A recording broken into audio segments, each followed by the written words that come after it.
Իդեալ համակարգը բացում է եվրոպական որակի եւ նրբագեղության դռները ձեր առաջ։ Հնարավորություն ընձեռելով ձեռք բերել եվրոպական արտադրողների լավագույն նմուշների նշված տեսականին մինչեւ 75% բացառիկ զեղչով։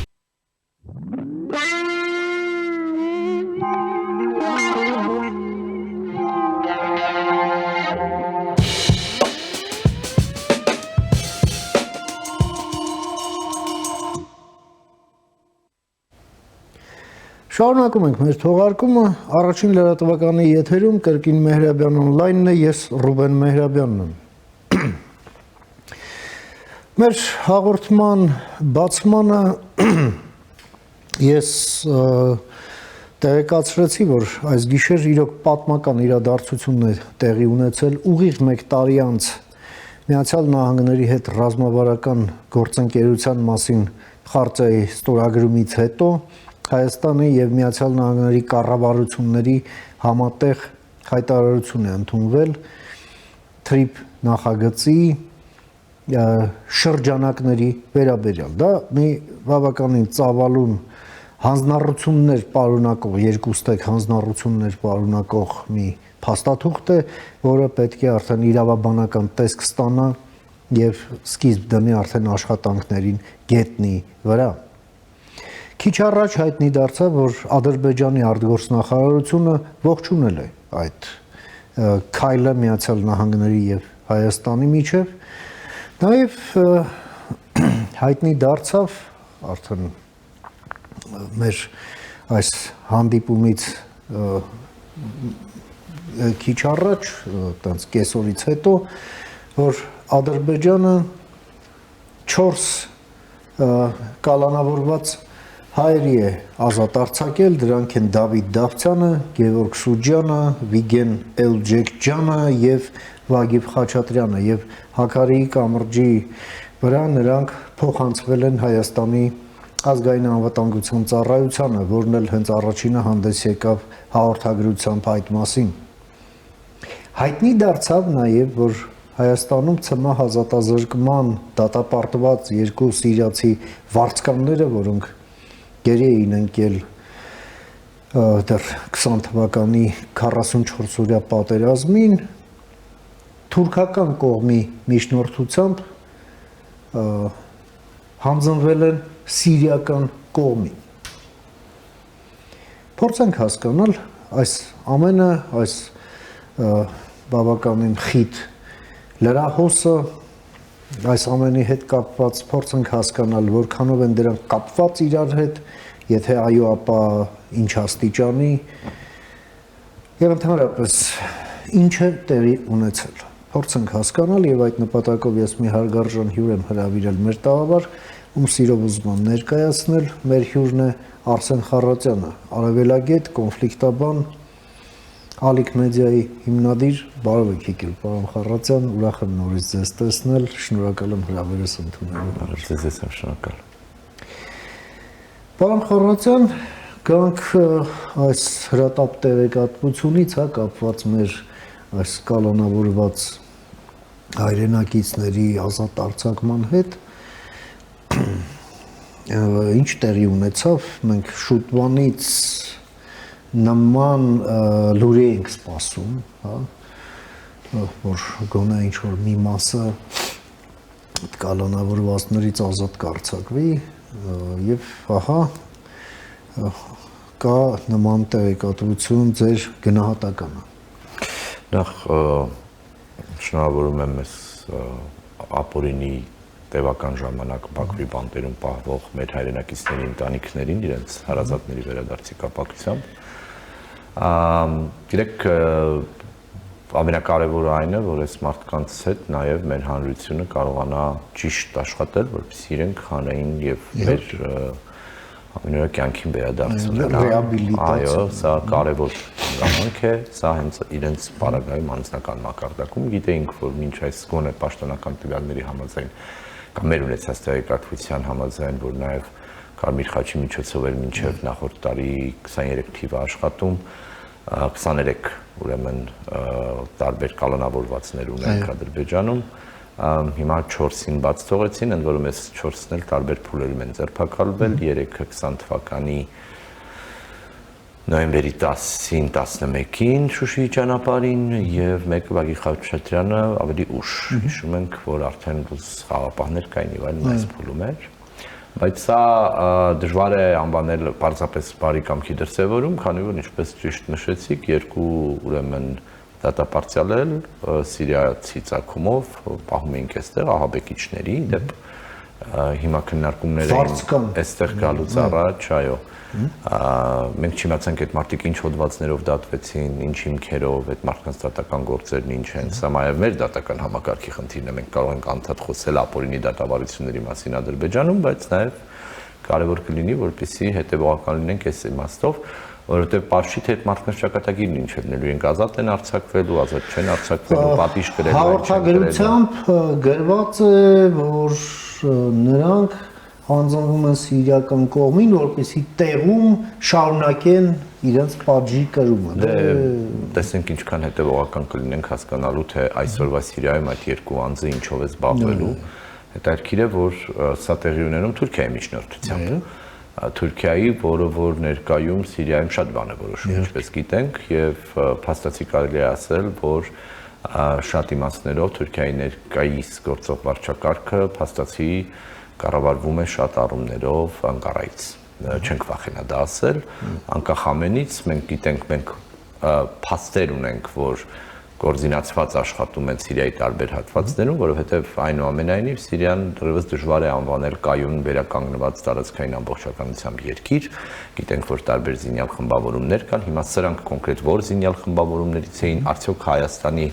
քնչական մարմինները պարզել են սա, հետո այլ պետության զորքեր կան, ամերիկացիները քրդական մասում, դրուզական մասում իսրայելցիները անպայման եւ իհարկե ռուսները հաստատ դեռևս շարունակում են Տարտուսում եւ Լաթաքիայում ներկայություն ունենալ եւս շարունակ, բայց ուշագրավ է, որ Ադրբեջանին չենք հանձնում։ Այսինքն Թուրքիան միջնորդում է Սիրիայի անունից, այս մարդկանց ուրեմն փաստորեն հասկանում ենք, որ նաև Թուրքիայի Հայաստանի սահմանով են տեղափոխվում եւ ըստ էության այսօր արձանագրում ենք, որ իսկ ինչ գիտենք այս մարդիկ որտեղով էին եկել, հա, որ տարածքում են ձերբակալվել, ինչպես են նրանք այնտեղ հասել, սրանք հարցեր են, որոնք նաև հեռանկարում, եթե գիտեք, եթե խոսում ենք այն մասին, որ Սատրիոմ начнём сначала, ջնջենք ամեն ինչ անցնում ենք առաջ, սա մի բան է, բայց հարցեր կան, որոնք պատմականորեն են կարևոր լինելու, որովհետև հիշում ենք, որ 44-օրյա պատերազմի ընթացքում Հայաստանը օր, ժամ, րոպե չէր դադարում ասելու, որ փաստացի Սիրիայից վահաբեկիչներ են գնում Թուրքիայով, Վրաստանի տարածքով Ադրբեջան եւ այնտեղ մեր դեմ կռվում էին, սրանք են փաստերն էին, որոնք օգտագործեցինք, այդ մասին լռում էին խոշոր խաղացողները, առաջին դեպքը երբ այս մասին խոսակցություն եղավ դա Մակրոնն էր, եւ դա էլ ասեմ ձեզ համընկավ նրա հետ, որ Լիտվայում էր իդեպ արևելյան գործընկերության հավաք էր կամ եվրոպական համայնքի հիմա կոնկրետ չեմ հիշում եւ դա տեղի ունեցավ այն պատճառով, որ ֆրանսիացի լրագրող էր վիրավորվել պատերազմի ընթացքում եւ Մակրոնի համար ներքաղաքական իմաստով անհնար էր ինչ-որ բան չանելը, դուրս եկավ առաջինը ասեց, որ մենք տեղեկություններ ունենք, որ ահաբեկիչներ են տեղափոխվում, նրանից չուշացավ Ռուսաստանի արտգործնախարարությունը համանման հայտարարություն արեց եւ իսկ ամերիկացիները լուր էին, ասում էին մամուլում այդպիսի լուրեր կա եւ այլն եւ այլն։ Հիմա այս փաթեթն էլ, հա, այսինքն պատերազմի պատմությունը մի օրտի գրվի, թե չէ, ովքեր էին կռվում մեր դեմ ի վերջո։ Սա թողնում եմ մի կողմ, բայց անդրադառնալով գերիների փոխանակմանը, այդպես է դա այս պահին ստացվում, չնայած կրկնեմ ուղիղ Հայաստան-Ադրբեջանցի, Թուրքիայի միջնորդություն կա եւ այլն, անկախ ամեն ինչից գուցե պետք է դիտարկել սա որպես հնարավոր առաջընթաց, որ առաջիկայում կունենանք նաեւ այլ գերիների վերադարձ։ Սիմվոլիզմը դա անելու այսօր իհարկե նաեւ էլ ավելի, այսպես ասած, ծաղկացնել նրան տեքստը, որ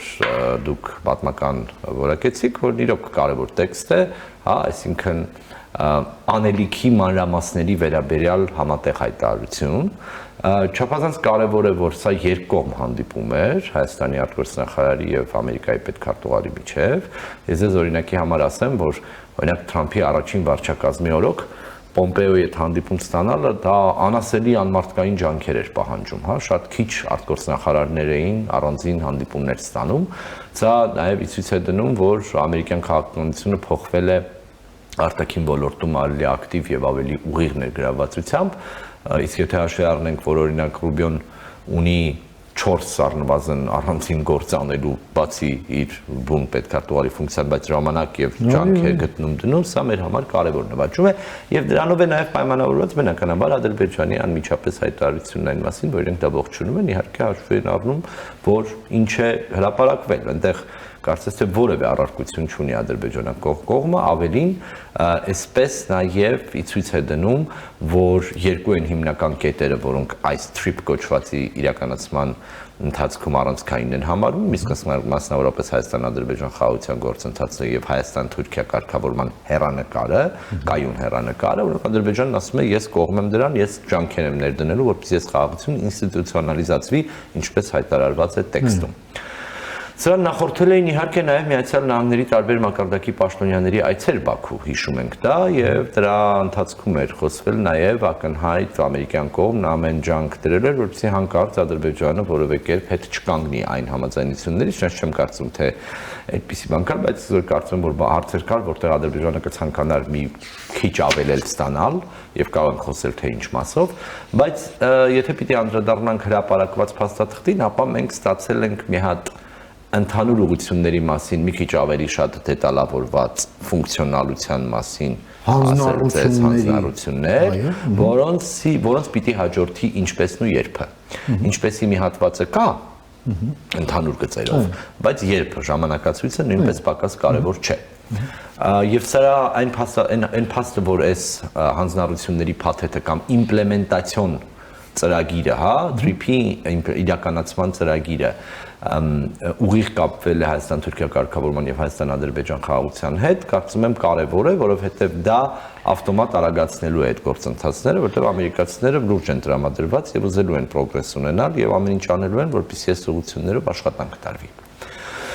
Մի քանի դիտարկում եւ գուցե մտահոգություն, ինչի է 74% ամերիկյան, հա, ինչ է սա նշանակելու, հա, այսինքն սա ամերիկացիներն են բանակցել եւ հստակ է, որ փաստացի կառավարման փաթեթն իրենց ձեռքում է եւ առնվազն եթե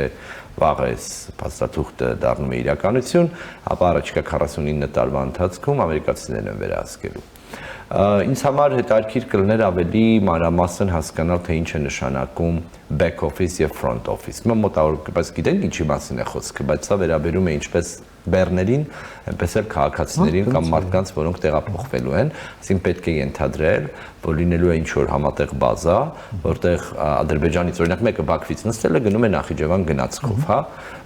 այնտեղից արդեն իր տվյալները մեր կողմից ստացվելու է, թերևս ենթադրում, այսինքն back office կոչվածը Հայաստանի ազգային անվտանգության ծառայությունը, սահմանապահ զորքերը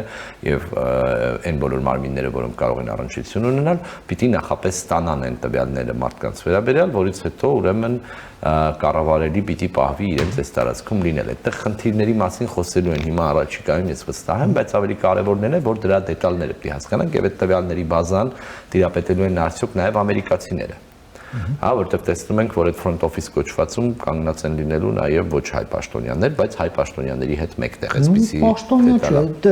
ընկերության ներկայացուցիչներ։ Ոնց էր կոչվում TRIP Development Company, դրա աշխատողները։ Այո, դրա աշխատողները եթե սահմանային վերահսկողության եւ մաքսային վերահսկողության հետ կապված ֆունկցիաներ պիտի իրականացնեն, նրանք պարզապես մասնավոր ընկերություն չպիտի լինեն, անպայման պիտի առնչվեն ինչ-որ կերպ մեր պետական մարմինների հետ, առնվազն, եւ ենթադրենք պիտի որ նաեւ ամերիկյան կողմի հետ։ Դա լինելու է front office-ում, իսկ back office-ը բացառապես հայերն են։ Հասկանալի, այսինքն մենք մաքսավորները եւ սահմանապահները։ Ենթադրում ենք, որ մենք ստանում ենք տվյալը, այդ տվյալի հետ գործ ենք ունենում, այդ մարդկանց ինքնությունը օրինակ հստակեցնում ենք կամ այդ ապրանքների եւ այլն։ Ինչպես է լինելու բեռնափոխադրումները։ Տրանսկասպիան էլեմենտը ակնհայտ է, չէ՞, այսինքն այդտեղ կարմիր թելով գնում է այն հարցը, որ սա կենտրոնական ենթադրում ենք, որ կենտրոնական Ասիայի հետ կապի հիմնական օղակ է լինելու։ Հիմա օրինակ, ես մի օրինակ ասեմ, այսօր օրինակ Հայաստանից երբ որ ինչ-որ ապրանք գնում է Ռուսաստան կամ Եվրասիական գոտի, Հայաստանի Վրաստանի, քանի որ Վրաստանը չի հանդիսանում Եվրասիական գոտու անդամ, Հայաստանի մաքսային ծառայությունները նայում են ինչ է, այդ ապրանքները հաշվում են, փակում են, պլոմբում են, դա անցնում է վրացական սահման, ամբողջ ճանապարհը փակված ենթադրաբար եւ ռուսական կողմում նոր, այսինքն մտնում է նոր մաքսային տարածք։ Հիմա սա նույն տրամաբանությամբ է լինելու, օրինակ Ղազախստանից բեռը գալու է Ադրբեջան, ինչ որ տեղում դա պլոմբվելու է, չի պլոմբվելու, հայկական կողմը դա ինչքանով է կարողանալու ֆիզիկապես վերահսկել, որտեղ նախադրյալ պայմանները, վերահսկողության ֆունկցիաները տված են։ Ես հիմա դրա իրականացման լոգիստիկ հարցերի շուրջ եմ քննարկում ծավալում։ Արկեկնեմ, բայց դա լուծելի հարցեր են։ Ենթադրում եմ, մոդելներ կլինեն, լուծելին միջազգային փորձել կա, կանոնակարգեր կան։ Ինչ խոսք, դե հիմա ի վերջո ընտրություն էլ կա, հա, միջազգային կանոնակարգ համար 1-ով անենք, 2-ով, 3-ով, թե 10-ով։ Հա, միջազգային համաշխարհային տրանսպորտային ընկերությունների անդամակցություն կա, տիրը կա ի վերջո, հետո կան, օրինակ 2 տարի առաջ Հայաստանը միացել է նաև փոխադրումների միջազգային մի միության, որի անդամ է նաև Իրանը, որի արդյունքում օրինակ մենք կարող ենք մեքենայով գնալ Իրան առանց որոշ այլ բարդությունների։ Ուրեմն կանոնակարգեր, լուծումներ կան վստահաբար, պիտի հասկանանք, թե մեզ մոտ դա ինչպես է լինելու։ Հիմա երկու հիմնական ուղղության մասին է խոսք գնում՝ երկաթգիծը եւ ճանապարհները։ Դեռևս գազատարի եւ հնարավոր այդ ինտերնետագծի կամ եւ այլնի մասին չկա խոսք, բայց գիտենք, որ նաեւ սա է լինելու։ Այսինքն trip-ը լինելու է եւ երկկողմ մակարդակով ներկայացուցիչներ են, պաշտոնյաներ են նշանակվելու Հայաստանից եւ ԱՄՆ-ից, որոնք միջգերատեսչական մակարդակով կարգավորելու են այս ամբողջ գործունեությունը, ընթացքը գուցե կլինի համատեղ ինչ-որ գրասենյակ, գուցե ֆիզիկապես կլինի Սյունիքում կամ Երևանում, բարձ չէ, այդ կերևա, դրանք լուծելի հարցեր են։ Մի քանի այլ հանգամանք, բնականաբար դա այն է, որ այո, Ադրբեջանը Նախիջևանի հետ կապվելու հնարավորությունը սա, բայց միևնույն ժամանակ այո, ընդգծվում է, որ Հայաստանն էլ կարողանալու է կապվել արևմուտք եւ արևելք դեպի այս նույն ճանապարհով, այս նույն տրամաբանությամբ, ինչը նշանակում է համաչափորեն Ադրբեջանի եւ Թուրքիայի կողմից, օրինակ հայկական բեռների հետ կապված նույն վարկագծերը։ Դրա համար է ուղիղ կապը խաղաղության պայմանագրի կամ ինստիտուցիոնալ խաղաղության, ինչպես նշված է փաստաթղթում եւ Հայաստան-Թուրքիա կայուն կարգավորմամբ։ Տեսնենք, թե մնացած դետալներն ուր են տանելու, բայց ակնհայտ է եւ պարզ, որ սա մեծամասամբ ամերիկյան կառավարմամբ, հայկական սուվերենությամբ ճանապարհային հատված է, որի իդենտիկ փորձը կարծես թե չկա։ Որևէ երկրում չկա այսպիսի մոդել։ Բայց օրինակ է բոլորի համար։ Կարող է դառնալ, տեսնենք դեռ, հա, կարող է դառնալ, համամիտեմ, բայց չունենք, նախադեպ չկա սրա, ուրեմն 0-ից նկարվող, եթե կուզեք 0-ից ձևավորվող մոդել է եւ այդ մոդելի տարբեր փուլերում վստահաբար սովորելու ենք, թե ինչպես է հնարավոր դա աշխատացնել եւ ինչքան է լինելու դրա անհրաժեշտությունը։ Եկամուտը կիսելու հարցը կարեւոր է, որ նույնպես արտացոլված է փաստաթղթում, այսինքն չափաբաժինի նոր պայմանավորված, որտեղ դա տրանզիտ է լինելու, չգիտենք դեռ ինչ մասշտաբների մասին է խոսքը եւ այլն, բայց ամենակարևորն իհարկե անվտանգային էլեմենտն է, որ փոխադարձ կապվածությունների ինչ որ մակարդակի կարող ենք հասնել, որտեղ գոնե կնվազի հնարավոր ռազմական էսկալացիա։ Իհարկե, անվտանգությունը բազային է, անհրաժեշտ, բայց ոչ բավարար, այս ամենը նաև զարգացման վեկտոր է բացում, ընդ որում երկարաժամկետ հեռանկարին ու ամենայն դեպս իմ կյանքի օրոք հետ Աշխարհը շատ արագ է փոխվում, պարոն Մեհրաբյան, ձեզ էլ երկար կյանք մեզ բոլորից, բայց այդպես արագ շատ արագ են գործընթացները, ինչպես տեսնում եք։ Իդեպ, հենց այս գիշեր էր, որ այդ ամենը տեղի ունեցավ եւ այսօր ցերեկը IGDIR-ի այսպես տեղական թերթը մի այսպես գերօպտիմիստական, մի ասած դրական, գերդրական մի հոդված է հրապարակում, որ Ալիջանում, որը Մարգարայի հակառակ կողմն է, գրեթե 90%-ով ամեն ինչը պատրաստ է Հայաստանի հետ սահմանի բացմանը։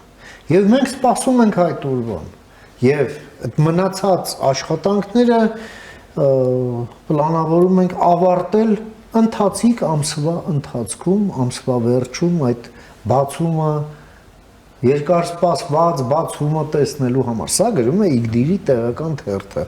որում այդ մասին նաև հաղորդագրություն է տարածել թուրքական Անադոլու պետական գործակալությունը նույն ամբողջակ։ Մի քիչ ավելի զուսպ տոներով, բայց այնուամենայնիվ։ Այստեղ ինչ եք տեսնում, պարոն Խառատյան, Թուրքիայի հետ ինչ դինամիկա է ձեզ թվում առավել այսպես հավանական, հա, եւ ինչ ժամանակային հորիզոնի մասին է խոսքը, հարցս միանգամայն այսպես հիմք ունի, ինչի համար, որովհետև մենք դեռ ունենք 22 թվականի պայմանավորվածություն Թուրքիայի հետ, որը ոչ մեր մեղքով դեռ իրականություն չի դարձել։ Համաձայն։ Տեսեք, էական հանգամանք է փոխվել։ Թրիփը ուղիղ կապվել է Հայաստան-Թուրքիա եւ Հայաստան-Ադրբեջան կարգավորման հետ։ Ամերիկացիները այս փաստաթղթով նաև ստանձնել են հանձնարարություն, որ այդ արդեն այլևս վերջ։ Այսինքն այն որ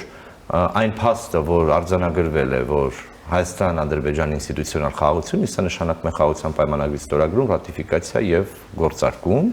եւ Հայաստան-Թուրքիա տևական կայուն հարաբերությունների կարգավորում, ով ինչ ուզում է սրա տակ կարդա, նշանակում է, որ թրիփը պիտի տեղի ունենա սրան զուգահեռ։ Եվ վստահ եմ, որ այն որ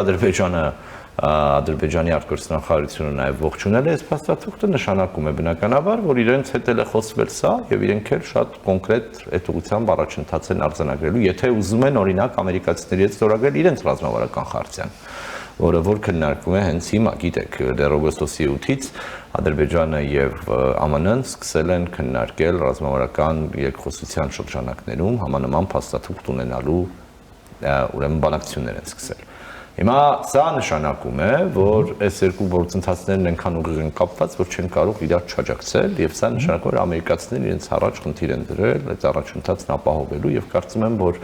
ինքը կատալիզատորի ֆունկցիա է կատարելու։ Շատ կարևոր է, որ Հայաստանը ԱՄՆ-ն երկկողմ է պահպանվում, ես ես մոտ կարծեմ մի անգամ եմ ասել, ինձ համար առավել կարևոր հարցերից մեկն այն է, որ հանկարծ ինչ որ փուլում Հայաստանը եւ Հարավային Կովկասը չարտապատվիրակվի Թուրքիային, այնպես ինչպես օրինակ Սիրիան արտապատվիրակվել է Թուրքիային շատ հարցերում, հա։ Ուրեմն մեր երկկողմի ամրությունը, մեր երկկողմի կարողությունը շատ կարևոր է, որպեսզի մենք չմնանք ամերիկյան ՆԱՏՕ-ի անդամ իրեն պարտնյոր երկրի հետ, հատկապես Թուրքիայի, որի հետ ունենք խնդիրների բազմություն, որոնք անկախ նրանից այսօր կարգավորման որ փուլում են, դրանք լուծումներ գտնեն այս կամ այն կերպ կամ տրանսֆորմացվում են արդեն իսկ։ Բայց գիտեք, իսկապես կարող է դառնալ այս փաստաթուղթը եւ սրան հաջորդող, եւ սրան դեռ հաջորդելու են ել ավելի կոնկրետ դետալներ։ Այդ ընկերությունն այնուամենայնիվ պիտի գրանցվի եւ սկսի գործունեություն ծավալել։ Որքանով է դա ուղիղ կապված լինելու պետքարտուղարության հետ, որքանով է դա ուղիղ կապված լինելու։ Իդեպ այնտեղ մի ուրիշ հանգամանք եւս, որտեղ ասում է, որ մաքսային եւ սահմանային կարողությունների աջակցություն ֆինանսների արկայության պարագայում լավ չի, հա, լավ կլիներ որ ամերիկացիներն ասեն փողով ենք տալիս, ես ընդհանրում եմ որ իրենք ցանկանալու են որոշ մասնավոր ընկերություններ նույնպես ներգրավել, հաշվի առնելով գործող ադմինիստրացիայի բնույթը, որը հարկատների գումարներ չի սիրում ծախսել տենց բաների վրա, բայց սրանք էլ են լուծելի հարցեր, ասածս եւ կարևորն ու առանցքայինն է, որ սա ուղիղ կապվել է այս երկու գործընթացների հետ եւ ես չեմ ուզում շնապել, բայց կարծում եմ, որ շատ մոտ ապագայում տեսնելու ենք ել ավելի լուրջ առաջընթաց երկու ուղղությամբ էլ։ Ինչ խոսք դուք ճիշտ եք, որ Թուրքիայի հետ հարաբերությունները սաբոտաժ են անում, առաջընթաց չեն ապահովում թուրքերը ադրբեջանցիների հատկապես ուղիղ ներգործությամբ, հիմա կարծես թե այդտեղ եւս իրավիճակի փոփոխություն ենք տեսնելու, բայց թե երբ եւ ինչ կլինի, գտնեմ այս փաստաթուղթը ինչի մասին է, բայց երբն ու ինչպես է դեռևս պիտի տեսնենք։ Պարոն Խառատյան, այն ինչ տեղի ունեցավ այս գիշեր, հետո իր շարունակությունն է ստանում այսօրվա ընթացքում, կարծեք թե post factum,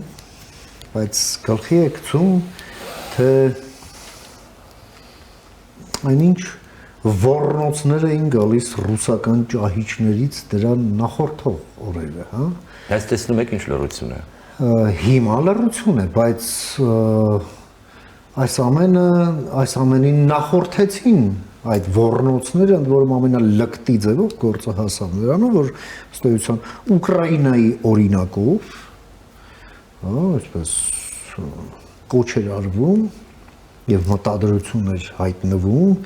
բարձրաստիճան պետական պաշտոնյայի կողմից, պետական հեռուստաալիքով Ուկրաինայի օրինակով հարձակվել Հայաստանի վրա, սպանել Հայաստանի քաղաքացիներին, ավիրել Հայաստանը։ SVO-ն դա է, ուրիշ SVO չկա։ Չէ, ինչի Վենեսուելան էլ է SVO։ Չէ, իրական SVO-ն է։ SVO по-русски։ Հա։ Շեշտենք SVO սպეციальная военная операция։ Աթոռը էլեկտրական աթոռի հետ չհամեմատենք։ Չնայած երկուսի վրա էլ նստում են, բայց հետևանքները կարող են տարբեր լինել։ Այո։ Եվ այո, լռությունը Ռուսաստանը չունի որևէ մեկնաբանություն եւ հետաքրքիր է որ իրանցիները միշտ դե մենք դեռ դետալները չգիտենք, դետալները կլինի, մեր կարծիքը կհայտնենք, հեսա դետալներ էլի չեք ուզում։ Այնտեղից էլի դեպ, չնայած հասկանում ենք, այնտեղ գլուխները խառն է, ու հետո դե մի քիչ էլ այդ մտահոգությունը այնց հերթապահ բնույթի էր, էլի։ Հա, մենք ձեզ վստահում ենք, բայց այդ ամերիկացիներին հետ չենք վստահում։ Դե մենք իրենց խոստացել ենք, որ մեր այդ ճանապարհով անցնողները դեպի Իրան չեն նայելու։ Հա, օրինակ։ Եվ դա իրանց բավար։ Չգիտեմ։ Հա։ Համեցեք։ Ռուսաստանի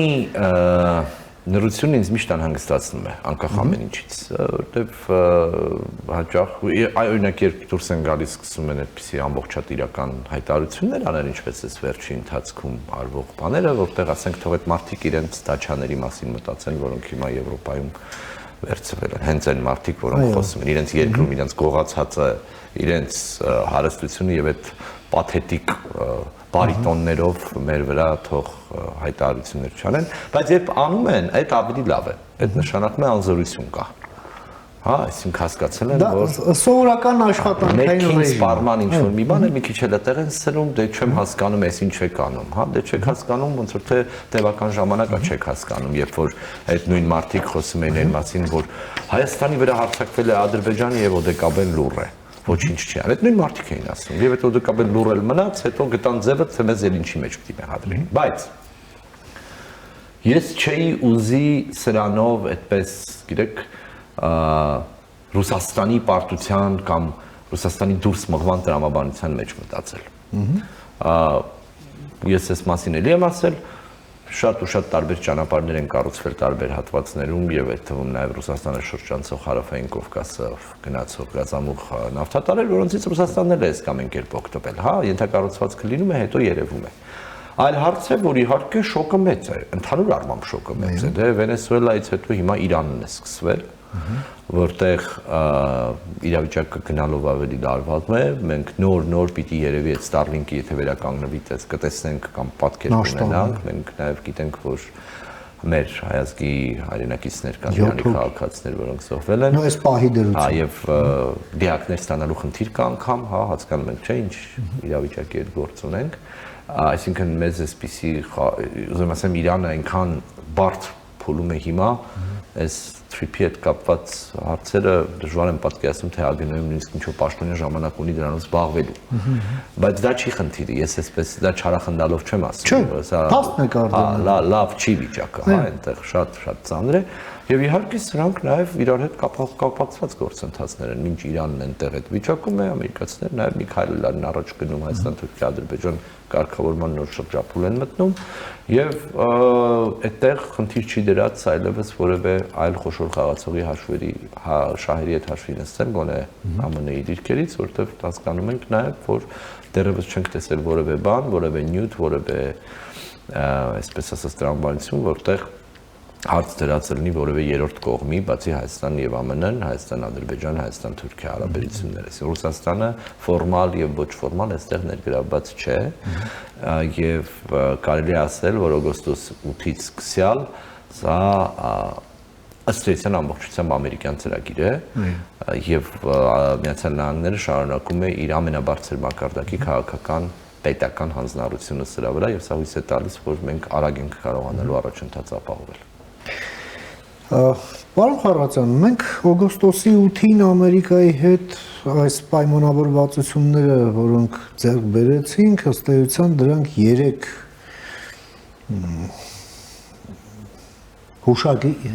հուշագրեր էին։ Մեկը հիշեցնենք այս trip-ի եւ ենթակառուցվածքների զարգացման մասին, մյուսը կիսահաղորդիչների եւ արհեստական բանականության եւ բարձր տեխնոլոգիաների մասին եւ երրորդը միջուկային էներգետիկայի եւ էներգետիկ անվտանգության մասին։ Գոնե 22 թվականից ես եւ Արման Բաբաջանյանն էինք առաջին USA-դում Վաշինգտոնում մասին խոսեցինք, դրանից 6 ամիս անց ստորագրվեց հուշագիրը էլի մեր արտգործնախարարների միջև։ Հիմա տեղեկություն կա, որ Հայաստանն ու Միացյալ Նահանգները բանակցում են այն համաձայնագիր 1-2-3-ի շուրջ, բայց նաև անցյալ տարի կար հայտարարություն մեր տարածքային կառավարման եւ ենթակառուցվածքների նախարարի, որ մենք մինչև տարվա վերջ, այն է 25-ի վերջ, կունենանք քաղաքական որոշում, թե ինչ ենք անում։ 25-ը ավարտվեց, մտանք 26, դա ինչ կա։ Համեցեք։ 25-ը ավարտվեց եւ միայն մի լավ լուրով, որ տկենում էներգետիկայի մասով փոխնախարար նշանակեցին, հուսանք այդտեղ արդյունավետ գործունեություն կլինի եւ շարունակում եմ պնդել եւ գտնում եմ, որ եթե էներգետիկայի ոլորտում մենք ուզում ենք լուրջ առաջընթաց, ապա պետք է դիտարկել նախարարությունը վերականգնելը եւ վերահաստատելը։ Ցավոք մենք կարծես թե այս ուղղությամբ դեռևս որևէ լուրջ առաջընթաց չունենք, կառուցվածքային փոփոխություններ չգիտեմ նախատեսվում է կառավարությունում ընտրություններից հետո թե ոչ, որտեղ մինչ այդ դժվար եմ պատկերացնում, թե ինչ լուրջ բան արվի, բայց հուսով եմ, որ այս մասին լուրջ կմտածեն։ Հիմա կարևորագույն բանի եք դիպչում, պիտի ամեն ինչ անել, որպեսզի trip-ը չծածկի մնացած ամեն ինչը։ Հա, այսինքն հայ-ամերիկյանը հիմա չդառնա բացառապես trip-ի մասին ուրիշ ոչ մի բան։ Այսինքն այն բոլոր մնացած համաձայնությունները, որոնք որ մենք ունենք ռազմավարական խարտիայով, այդտեղ ակտիվ աշխատանք պիտի արվի եւ սրանք միմյանց հետ կարող են եւ կապված լինել եւ հաճախ չլինել, այսինքն օրինակ էներգետիկայի ոլորտում միայն միջուկային էներգետիկան չի, հենց էներգետիկ անվտանգությունն է, անկախությունն է, ինչ մասին դուք խոսեցիք, ինչը նաեւ ուղիղ կումուլյացիոն ներուժի մեծացումն է, որը մենք ունենք կումուլյացիոնից զատ փոխանցումների, հա, այսինքն կայանների հնարավոր, որպեսզի այս վիճակը, որտեղ Հայաստան-Վրաստան, ճշգրիտ, ենթակառուցվածքների նորացման խնդիր կա, քանի դեռ մենք չենք լուծել լարերի, հոսանքատարերի խնդիրը, այս անևային էներգետիկայի այս առելի աճը, որը մեզ ձեռնտու է բնականաբար, եթե մի պահ մտածելու լինենք, պատկերացրեք, որ եթե մենք 30 թվին էինք նախատեսում, 2030-ին էինք նախատեսում հասնել 20%-ի արևայինով, հիմա արդեն 22 ենք հասել հիմա։ Սա ինչ է նշանակում։ Սա նշանակում է, որ ցերեկվա ժամերին մենք արևայինով չափից ոչ շատ էներգիա ենք արտադրում, էլեկտրաէներգիա ենք արտադրում, գիշերը ատոմակայանը ինչ որ հզորությամբ պիտի աշխատի, իսկ գիշերը նաև քիչ ենք սպառում։ Այո։ Եվ սա այս խնդիրը լուծելու խնդրեմը պիտի ենթակառուցվածքների մաշվածության եւ այլնի ուղղությամբ ներդրումներ ունենալու նաև հարևանների հետ փոխկապակցվածությամբ հետ շատ արագ պատրաստ է եւ սա պիտի լինի օրակարգային հարց։ Մենք այս մասին ձեզ հետ եւս խոսել ենք, այս բանը միայն Իրանին ենք տալիս։ Մենք գիշեր էլեկտրաէներգիայի մեծ մաս Իրանին ենք տալիս։ Վրաստանը պատրաստ է ավել վերցնել իդեպ եւ կամ ոչ միայն իր համար, հա, մեր խնդիրներից մեկն էլ այն է, որ բարձր տատանումների պարագայում Վրաստանը կապված է Ռուսաստանին, մենք կապված ենք Իրանին,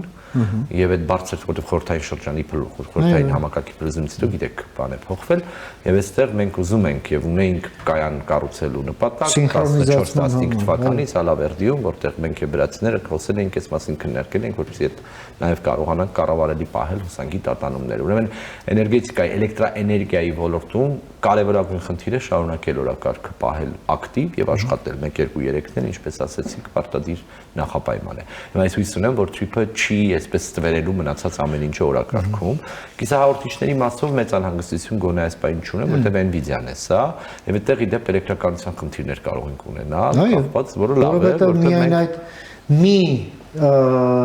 միավորը 100 մեգավատ հզորությամբ էլեկտրոէներգիա է սպառել։ Եվ գիտենք արդյոք սա աշխատելու թե չէ։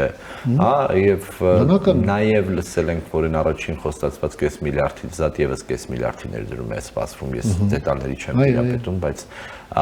ճշգրիտ է ձեր ձևակերպումն առայն, որ Հայաստան-ԱՄՆ ռազմավարական խարտիայի առանձնացրած ուղղությունները, որտեղ մենք համագործակցություն ենք, չպիտի ստվերվի trip-ով, եւ ես կարծում եմ, որ այստեղ անելիքը նաեւ մեր կողմից է շատ։ Իհարկե ամերիկյան կողմը ինքը կարող է որոշել ժամանակային իմաստով երբ ինչ եւ ոնց, բայց ես օրինակ այդտեղ կներառեի նաեւ Հայաստանի օդանավականների կարգավիճակի փոփոխությունը, որ հնարավոր ուղիղ թռիչքներ վերականգնվեին, կապ ստեղծվեին, սկսեին Միացյալ Նահանգների հետ, հա, ուղղությունների պակաս չկա, բայց trip-ն ինքնին այնքան խոշոր բան կարող է դառնալ ներդրումային իմաստով եւ ամերիկյան ներգրավվածության, որ ավտոմատ դրա հետ մեկտեղ կգան նաեւ մնացած բոլոր կարող են գալ հարակից էֆեկտները այսպես ասենք։ Այս պայն Հայաստանի ամենամեծ էլեկտրոէներգիա սպառողը Զանգեզուրի պրիզնավորների գործարանն է, հա։ Այնտեղ ունենք Որոտանի կասկադը, որը նույնպես դեռևս հիշում ինչ է։ Ամերիկյան ներդրման Contour Global։ Հիմա այդտեղ ինչ որ կապեր աշխատելու են, որտեղ օրինակ հոսանքի եւ այլնի արտադրության դեպի Թուրքիա, չգիտենք Իրանում ինչ է կատարվում, ինչ է լինելու վաղ այսօր, բայց կախված տարբեր ելքերից այս ամենը կարող է նաեւ հետաքրքիր դառնալ այդ ուղղությամբ, այսինքն կարևորագույն բան է տեղի ունենում, մենք սկսում ենք ըստ էության արդեն դետալներ քննարկել ամերիկացիների հետ։ Առաջին հերթին անվտանգային հեռանկարով, բայց նաև բիզնես հետաքրքրությամբ եւ տրանզիտի հնարավորությամբ Հայաստանի համար, բայց դրան զուգընթաց պետք է կարողանել հարմոնիզացնել կամ ներդաշնակեցնել այն մնացած ուղղությունները, որտեղ արդեն իսկ նախապես գծած որոշ տրամաբանություն ունենք եւ բանակցել ենք 2 տարուց ավելի, սրանք պիտի միմյանց չստվերեն, այլև շատ ակտիվ պիտի աշխատենք այս ուղղությամբ։ Եվ կարճ ամփոփենք, պարոն Խառատյան, Հայաստանը նաև անցյալ տարի ընդունեց օրենք Եվրամիության անդամակցությանն ուղղված լիիրավ անդամակցությանն ուղղված քաղաքական կուրսի մեկնարկի մասին։ Այս ամենը ինչ այսպես կոռելացիայի մեջ է մտնում մեր հնարավորությունների ընդլայնման հետ, հա, որը անհրաժեշտ է այդ ինտեգրացիան բովանդակությամբ լցնելու, հա, համեցեք։ Եվ որտեղ է ամենում Եվրամիություն։ Եվրամիությունը ամենին դրական է նայում վստահաբար։ Այնտեղ իրենք գուցե մրցակցային խնդիր ունեն, բայց որտեղ կենտրոնական Հայաստանը իրենց էլ հետաքրքիր է, ուղիղ իրենց համարել է շատ ընդունելի եւ կարեւոր, հա, այսինքն։ Եվ փոխլրացնող են այդ ամերիկյան շահերը։ Ինչ որ կետում եվրոպացիները ուզելու են ներգրավել, օրինակ երբ Ամերիկա այս փաստաթղթում ասվում է ֆինանսական միջոցների արկայության պարագայում նաև սահմանային SSS բաներն անելը, հա, միասնական սահմանային համակարգ ստեղծել է, թղթում է, չէ՞ գրված, գուցե դա եվրոպական փողի վրա են հույս դնում։ Գուցե ամերիկացիներն ասելու են դե եկեք այդտեղ էլ դուք ներ, չգիտեմ։ Երկարգծի հարցն է շարունակում ով է անելու, ինչ գումարներով է արվելու, Դե տենդեր պետք է լինի, նաև ներդրումների։ Այո,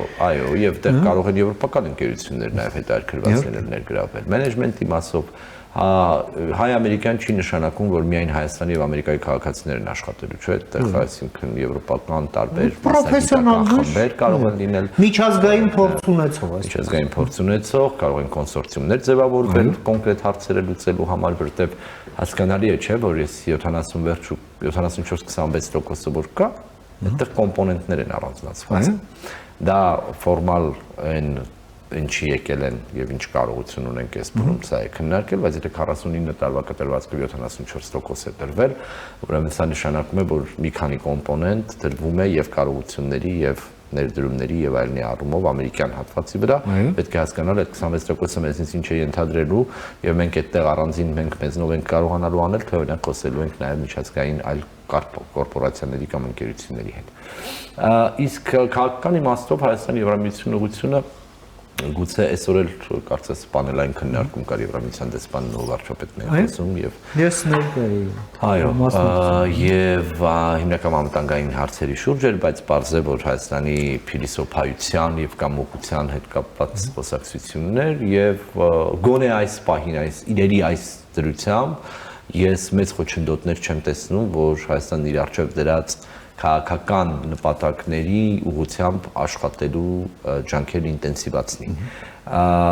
Առավել կարևորն է լինելու միևնույն է այս պահում վիզայի ազատականացման հարցը, որի շուրջ հուսով եմ, որ մենք բավարար գործ ենք անում։ Այս նորացված փաստաթուղթը, որ Բրյուսելում ստորագրել ենք, էլի այստեղ էլ, հա, այսինքն այսպես միայն վարդագույն ակնոցներով չնայենք հարցերին։ Օրինակ ես անդադ խոսք եմ բարձրացնելով SEPA-ի իմպլեմենտացիան են փաստաթուղթը, որ գոյություններ միջև էս նորը, ինչքան էին կարել եւ խնդիրները որտեղ էին։ Որովհետեւ վաղը մյուս օր ինչ որ միտեղ ինչ որ բան չի ստացվելու, ինչ որ քաղաքական պատիժներ կարող է լինել սրան կամ նրան կամ չլինել եւ արդյունքում կարող է ինչ որ բյուրոկրատական համակարգի խնդրեմ եղած լինի, հա, պետական կառույցների աշխատանքի եւ այլն։ Դե ամենամեծ միջոցառումն էր, որին ակնկալում ենք մայիսին իհարկե եվրոպական համայնքի հանդիպումն է այստեղ։ Ես հաջորդ շաբաթ Եվ գաղափար ժողովը հենց հաջորդ օրը լինելու եմ Բրյուսելում առաջիկայում նաև այդտեղ հետաքրքիր է տեսնել եւ հասկանալ թե ինչ են մտածում նաև եվրոպացի մեր գործընկերները իրենք ոչ միայն ուշիուշով հետևում են, այլև որոշ ուղղություններով եւ մեզ եւ մեր եւ Ադրբեջանի հետ խոսում են նաեւ այս ծրագրում ներգրավելու իրենց կերպերի վերաբերյալ պետք է հասկանալ թե ուր ենք հասել այդ առումով իրենք որտեղ են տեղավորվում այս մեծ պատկերի մեջ, որտեղ այս կամ այն կերպ իրենք կարող են դրսևորվել, այնպես չի թե ամերիկյան կողմը բացի այն, որ այդտեղ ներդրում ունենալու է, բայց նաև քաղաքական ներկայություն ու հետո եկամուտները ստանալու, սա չէ առաջնային, այսինքն էս է իրենց նաև նպատակը եւ նաև վերահսկելիություն ունենալ այդ հնարավոր տեսնենք դրանց այդ ճանապարհների լայնությունը, ինչպիսի ծավալների մասին է խոսք գնում, հա, որտեղ սրանք են դառնալու հաջորդ խնդիրները, եթե մենք սեղմ ժամկետներում լավ ժամանակացույցով եւ անխոչնդոտ կկարողանանք առաջընթաց ապահովել TRIP-ի իրականացման մեջ, կրկնեմ, մի բան ենք արձանագրում, որ տարածաշրջանում դրական կարգավորման գործընթացների համար սա ոչ միայն քաղաքական, այլև շատ կոնկրետ ստիմուլ է եւ ես ակնկալում եմ, որ առաջիկա ամիսներին մենք տեսնելու ենք շատ ինտենսիվ խոսակցություններ եւ առաջընթաց Հայաստան-Թուրքիա եւ Հայաստան-Ադրբեջան ուղղություններով։ Շատ շնորհակալ եմ, պարոն Խառատյան, ձեր այս շատ կարևոր դիտարկումները եւ գնահատականները մեր հեռուստադիտողին ներկայացնելու եւ ձեր ժամանակից մեր եթերին հատկացնելու համար ձեզ բարի երթ Բրյուսելում, նորանոր հաջողություններ, մինչ նոր հանդիպում, ամենայն բարիք։ Շնորհակալություն։ Մենք զրուցեցինք մեր գործընկեր, կոնֆլիկտաբան, արևելագետ Ալեք մեդիայի հիմնադիր Արսեն Խառատյանի հետ, լսեցինք իր դիտարկումները կապված հայ-ամերիկյան հարաբերություններում այս նոր զարգացումների, Հայաստան-Ադրբեջան, Հայաստան-Թուրքիա վերջին զարգացումները, ինչպես նաև 4 հայ գերիների, կալանավորվածների ազատ արձակման հետ։ Կարճ դադարից հետո կվերադառնանք, մնացեք առաջին լրատվականի հետ։